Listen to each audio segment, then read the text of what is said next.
La première chose que vous devez tenir en compte pour faire une interview, c'est de savoir quel type d'interview vous allez faire. Vous voulez évaluer les habiletés de l'interviewé dans une connaissance spécifique? Peut-être que vous alliez faire une interview d'explication.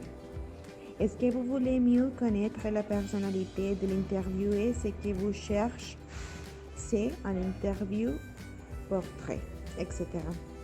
Le style que vous allez choisir va dépendre de ce que vous voulez attendre avec l'interview. Comment la préparer? Ce que vous devez faire premièrement, c'est de vous documenter sur la personne que vous allez interviewer et le contexte pertinent pour faire les questions pertinentes.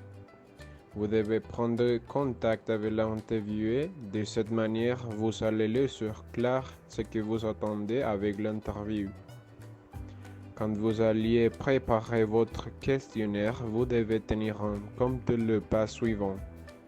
Comme ça, vous saurez le type de questions que vous allez faire et même dans quel ordre les places. Techniques d'interview et types de questions. Vous avez 3 types de techniques pour interviewer: directif, non directif et semi-directif. Chacun va des questions simples à des questions plus élaborées, tout en dépend de ce que vous voulez atteindre avec l'interview. Vous devez tenir en compte les différents types de questions pour savoir comment créer votre questionnaire. Il y a des questions fermées, à choix multiples, semi-ouvertes et ouvertes. Finalement, quelques conseils pour interviewer. Vous devez premièrement être conscient de votre attitude et comment vous voulez être regardé par la personne interviewée. Vous voulez qu'il soit un moment confortable pour la personne interviewée ou un environnement plutôt polémique. La manière dont vous allez commencer va beaucoup dépendre de ça. Soyez attentif. Comme ça, vous allez savoir quand l'interviewé veut éviter de répondre à quelque chose et aussi de faire des questions basées à ce que l'interviewé répond.